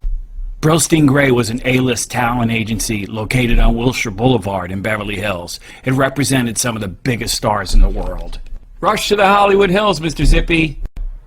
So I pick up a script for Skip Wills, whoever the fuck that is, but no way I'm opening it. Brillstein Gray's one of my best customers, and you can tell they run a really tight ship. The drop is way up in the Hollywood Hills. But there's a gate in the middle of the road. There's a code box, but I don't have the code. I tried calling Brillstein Gray, but you can't get service in the Hollywood Hills. I didn't know what the fuck to do. Then these Mexicans show up in a landscaping truck. They've got the code. They open the gate and drive through. I just followed them in. I ring the doorbell, but no one's answering. Hello? Hello? Anybody home? The thing is, Brillstein Gray, you got to get a signature. I can't just leave it. So I go in the house, and I'm walking down this long hallway, and this guy comes down the stairs. Brad Pitt! I couldn't believe it. He signs for the package and says, "Thanks." I hop back in the Zippy Mobile. I can't wait to tell everyone I just met Brad Pitt. Back on Sunset Boulevard. Before I can call anyone, my cell rings. It's Brillstein Gray. "Mr. Zippy, how did you get on the property?" I give him a quick review. "Mr. Pitt's security team will be calling you, Zippy." Sure enough, a minute later, I tell him the exact same thing. "Okay," was all he said. But something tells me heads rolled. Hubert Selby Jr. wrote Last Exit to Brooklyn and Requiem for a Dream. Like me, Cubby came from a fucked up New York City family, and he wrote about New York City the way only a true New Yorker can. A friend of mine had Cubby's number. I called him, told him I was a writer from New York City, and had the privilege of meeting him every Sunday for the last few months of his life. Cubby signed my copy of Last Exit to Brooklyn. That day, the most shocking and vicious novel I've ever written was heavily influenced by my brief friendship with Cubby. What kind of work is it you do anyway? I mean, that is, if you don't mind me asking. I'm a writer. A writer, huh? Yes, a writer. You know, you ought to go talk to my friend Cubby. He's a writer, too. Me, Renee, and Cecilia went to Santa Fe, New Mexico to visit our friends Ken and Richard. That's where these pictures were taken. On the way back to LA, Renee's brand new Ford Focus station wagon broke down. In Winslow, Arizona, the take it easy town. Ugh, it's the transmission. This is gonna take a minute. For the next couple of days, we wandered the streets of Winslow until finally, our chariot was repaired. We decided to visit the Grand Canyon on the way home. At the end of a very long day, Renee and I got into a heated argument. To diffuse the situation, I went for a long walk. The thought occurred to me. What if, in that moment, I'd snapped and murdered Renee? What would I do with Cecilia? I could see myself all through the night, hauling ass back to LA. Nona, no, Renee's still sleeping. I've got to go to work. Can I leave Cecilia with you? Then get every penny I could and disappear before Renee's body was found. These chilling thoughts became the genesis for my novel Fact and Fiction about an aspiring writer who murders his wife in a sudden fit of rage and pins it on the kid downstairs who just got out of prison.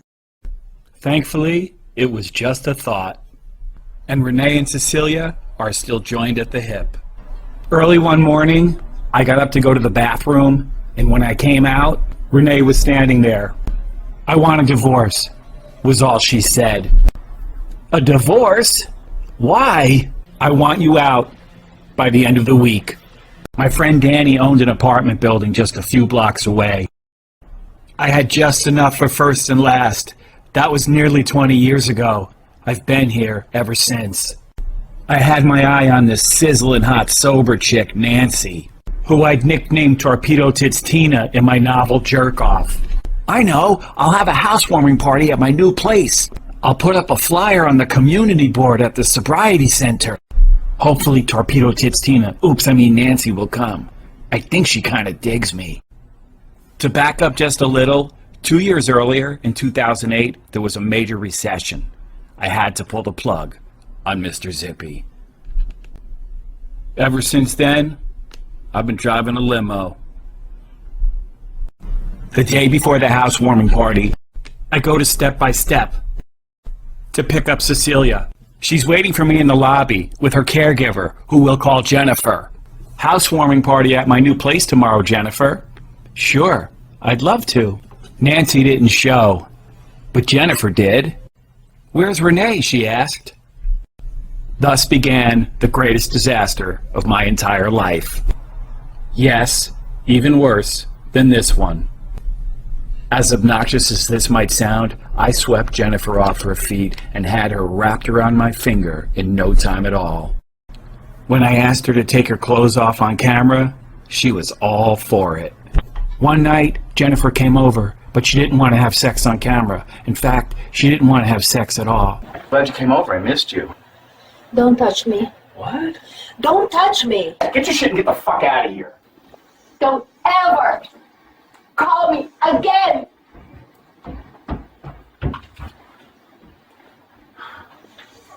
Fucking asshole. I had no idea what a fucking pig I was. I thought she'd cool off in a couple of days. Boy, was I wrong.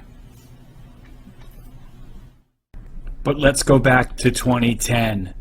New Year's Day, to be exact. The sun comes up. Jennifer is sleeping by my side. My job calls. Noon pickup. David Lee Roth at the Four Seasons in Beverly Hills.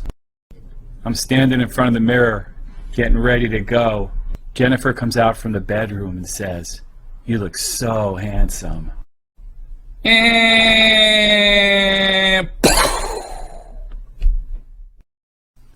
It was all downhill from there. Fucking asshole. I really was kind of feeling myself. I mean, I'm driving David fucking Lee Roth. If Yonkers could see me now. One morning, I pull up to Dave's mansion in Pasadena. Dave hops in and says, we're going to the great Eddie Van Halen's house. 20 minutes later, we're at Eddie's gate. We roll up the circular driveway to Eddie's recording studio. There, waiting to greet us with a giant smile on his face, was the legendary Eddie fucking Van Halen. The two rock legends embraced and started chatting. Dave looks at me and goes, this is Doug. Eddie comes over, sticks out his hand and says, how you doing, Doug? I'm Eddie. It was just so fucking surreal. I'm parked outside the studio, listening to them jamming inside. This guy comes out of the studio, walks up to me and says, hi, I'm Todd. I'm the band's manager. Nice to meet you, Todd. Dave wants to know if you'll be his full-time driver. He'll start you at $1,000 a week. $1,000 a week? In 2010? Fuck yeah! Things got really weird, really fast. I roll up to Dave's gate in my pretty much new Ford Focus and park out front. Mindy, Dave's personal assistant, comes out to tell me I have to park on the street. Dave's got an F-150, an F-250, and an F-350 tightly parked underneath an awning. Take the F-150 today, Doug. Dave lives right off Fair Oaks. A giant oak tree on the corner makes seeing oncoming traffic a little tricky. I pull up a smidgen in front of it. Wait behind the tree! If you do that again, you're fired! I'm thinking, what the fuck? I wanted to say, Dave, I've been driving 30 years. I've never had an accident. But $1,000 a week in 2010? Okay, Dave, sorry about that. On the Pasadena freeway, making our way to Hollywood. Speed up! Slow down! You're too close! My front grill costs $15,000! Okay, Dave, sorry about that. And to sweeten this mindfuck just a little bit more, our destination, A&M Recording Studios. Wonder if Mark still works here. Fucking asshole. So I'm sitting in the lounge thinking about what I'm going to say to Dave the next time he steps out of line. Something like, Dave, cut the shit or find someone else. But $1,000 a week in 2010? Back out on Sunset, heading towards Western, where Dave needs to pick up a costume for his new video. To keep Dave off my back, I did something I've never done before. Dave was giving me shit about not slowing down fast enough. I started looking at this light instead of this light. And very nearly got T-boned. Doug, what just happened? We make it back to Pasadena in one piece, and Dave is watching me like a hawk as I try to squeeze the F-150 back into its parking space. Todd called me later that night to tell me I was fired. I didn't even last 2 weeks. To his credit, Dave paid me $2,000 for my final 3 days. I guess I might as well jump. And just like that, Jennifer and Eddie and Dave were gone. My solution was always the same. Jennifer blocked me on Facebook. Hi, I'm Tammy. Want to be Facebook friends? Hi, Tammy. Sure. My new hobby, cyber stalking. Here we go again. Different street, different chick, same me. I got another limo job and would drive by Jennifer's 5 to 10 times a day. Sometimes I'd wait in my own car just down the street from her place. Tammy told me that Jennifer was going to Pepperdine in Malibu to get her master's in psychology. One night, I'm parked down the street. Jennifer hops into a white Jeep. I followed her all the way to Swingers in Santa Monica, and then back to her place. Some other guy's lucky night, and the opening scene in my novel Jerk Off. I'm walking down Venice Boulevard in a total fucking daze. This gold Hummer pulls up alongside of me. It's Dan Fonte. Hey Douglas, you want a ride? I met Fonte through Cubby. Dan Fonte was an internationally acclaimed novelist who taught creative writing at UCLA and allowed me to attend his classes for free. I hop in the Hummer and spill the beans about Jennifer. Fonte tells me he nearly blew his brains out over some broad who dumped him back in the 80s. Start praying, keep writing, and the next time you want to drive by that girl's place, call me first. I started writing Jerk Off that night. It's dedicated to Fonte. I took Fonte's advice and kept praying and kept writing.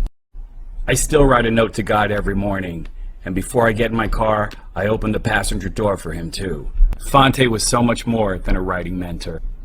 Jerk Off was coming along nicely, and Fonte was really helping the story along. When Jerk Off breaks into Michelle's apartment while she's at work, Fonte said, "Make sure he steals her dildo." When Jerk Off tries to lure Torpedo Tits Tina to the housewarming party, Fonte said, "Get Jerk Off a pet. It'll make him more sympathetic." Sure enough, Bobcat cracked Torpedo Tits Tina's heart wide open. When Fonte died, I changed the cover of Jerk Off to honor him. I sent a million emails and a million query letters, and it got me absolutely nowhere. I started self-publishing everything on this new app called CreateSpace. I didn't care if a single page got read. I'm the best goddamn writer on this planet, and fuck you for not knowing it. That was my attitude. And to be honest, still is. I got a job at Wilshire Limousine, one of LA's most prestigious limo companies. Wilshire Limousine's clients were A-list all the way. Day after day, year after year, I routinely drove the biggest stars in the world. After receiving yet another rejection letter from yet another talent agency, I started pitching Wreck, my original comedy series about a broke, lonely, sex addict, chauffeur to the stars, writer to every writer, director, producer, showrunner, agent, development exec, actress, or actor who got in the limb. This is Denis. Denis is a development exec. Denis finds novels and turns them into movies. Exactly the person I'm looking for. Alexis Bukiak in my movie Wreck is based on Denis. I am just not connecting to Rita's characters at all. Denis lived in a quaint little house in Venice, about 20 minutes from LAX. Denis hops in the limb and says, "Hi Douglas, I'm Denis." "Hi Denis, my novel LA Limousine would make a great movie, and I've already written a pilot script, plus 15 episodes that would be perfect for Netflix." I think I was pitching Recusode 10, Time, the one where Rec goes back in time to fix his past, when I realized I was on Overland Avenue, about 5 traffic lights past LAX. "Nice meeting you, Douglas," was all Denise said when she got out of the limb. The next day, I was summoned to the conference room at Wilshire Limousine headquarters. Can you believe Denis complained? I was placed on report and suspended for 3 days. "I'll take that as a maybe, Denis. Just let me know when you're ready to set up a meeting."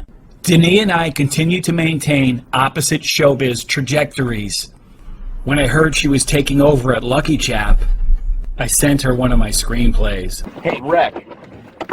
If you don't ask, it's an automatic no.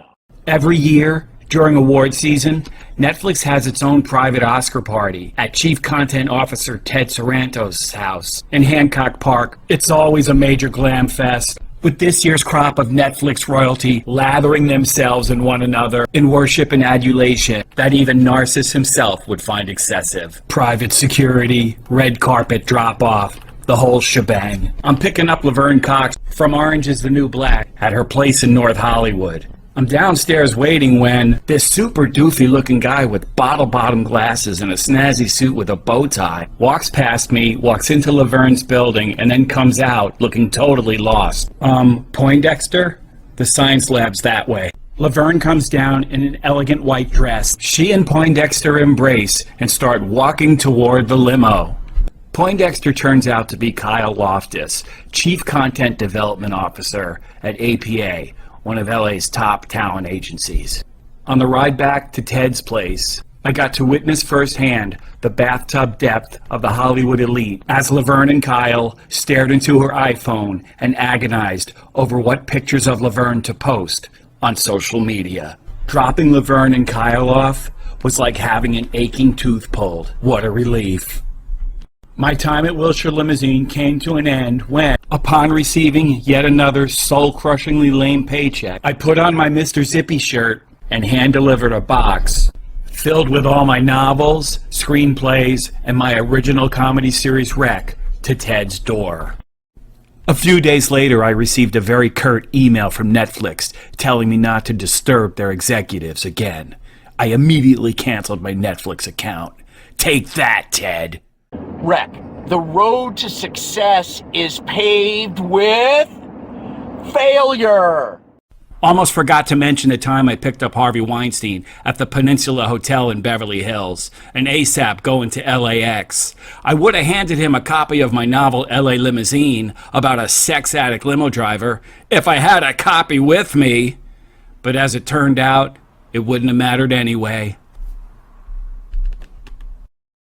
I got a job at Motive, this new age limo company that used only Teslas. Robert was the boss, and Tiffany was his right-hand human. Morgan Freeman owned the company. That lady standing beside him, that's Lori McCreary, his business partner. More about her in a minute.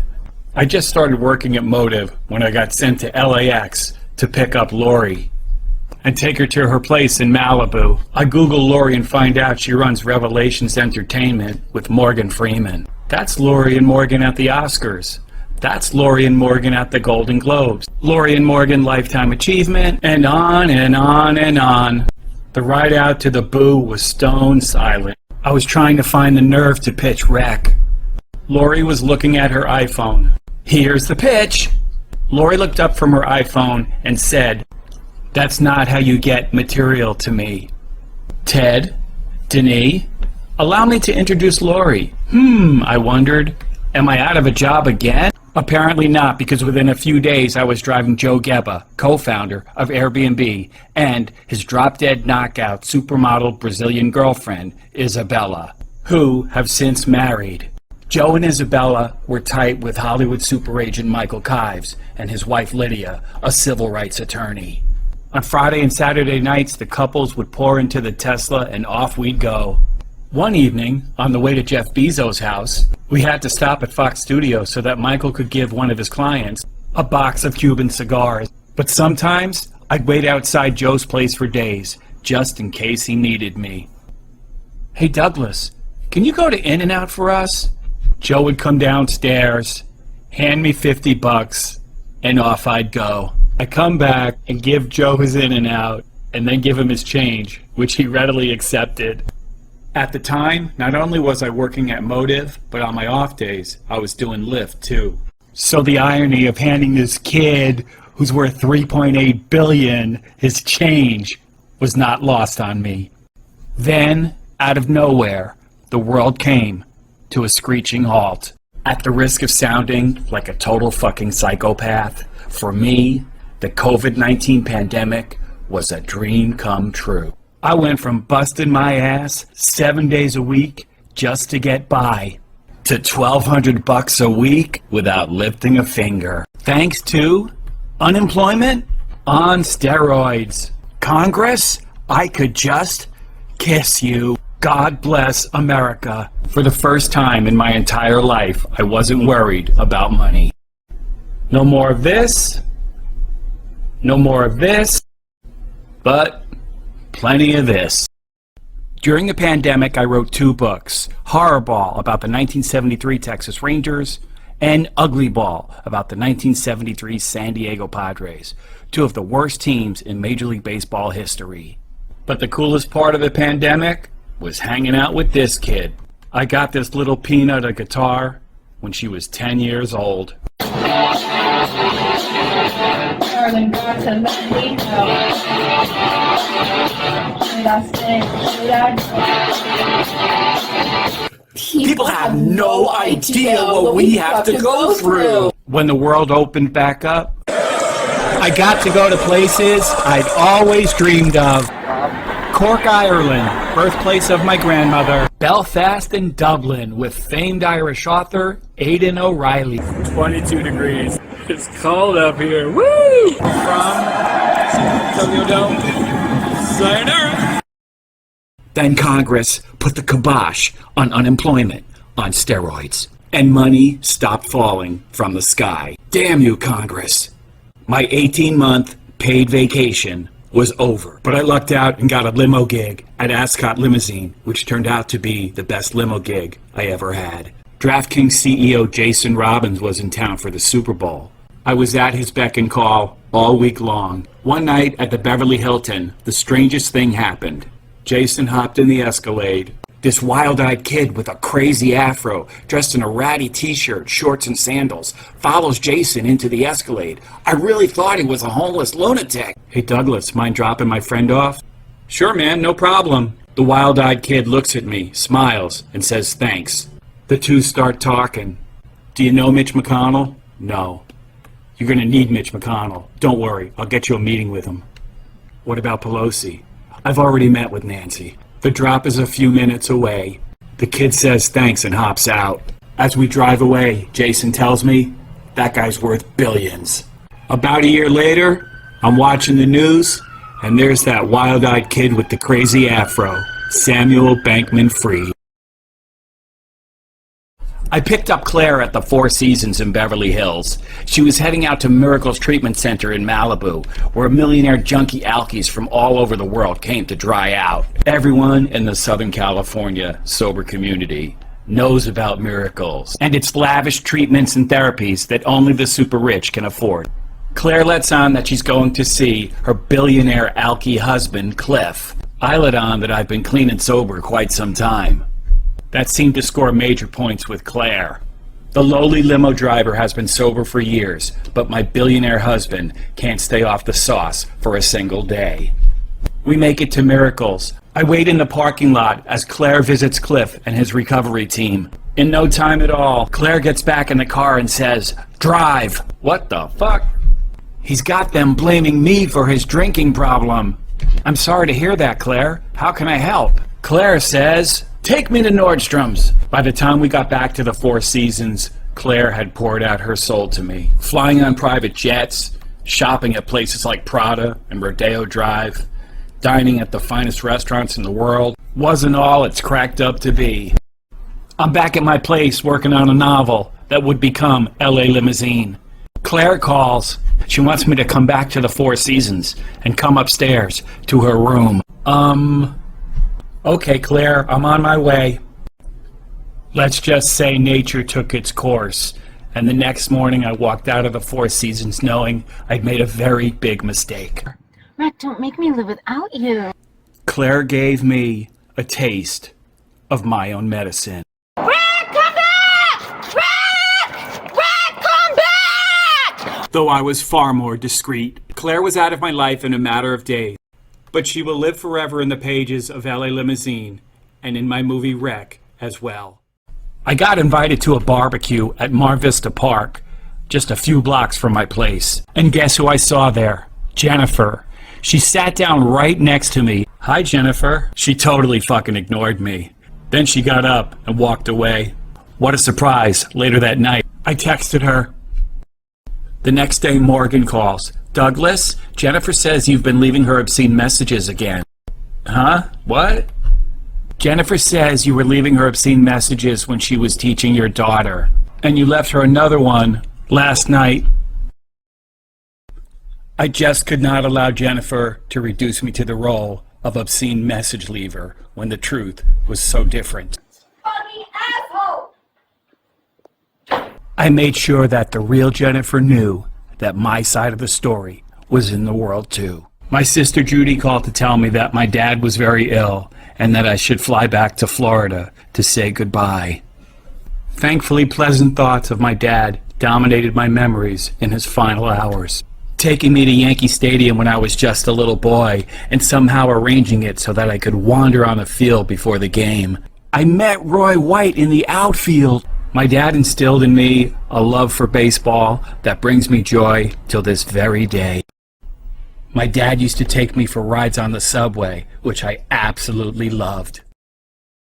When I got caught breaking into houses, my dad made me watch Scared Straight on TV and introduced me to his cop friends too. My life of crime ended that day. Yeah, my dad did some really fucked up things, but I'd rather remember him in his later years. Farewell, Dad. I love you and I miss you.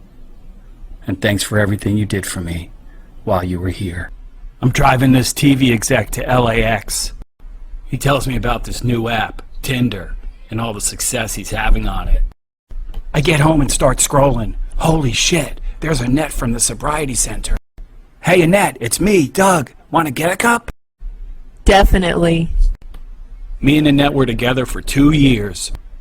For the first time in my life, I treated a woman with dignity and respect. And the results were amazing. And then one day, Annette called to say that she'd met someone her age. And just like that, she was gone. Guess who wanted to come out to play? But there was just no way I was going down that road again.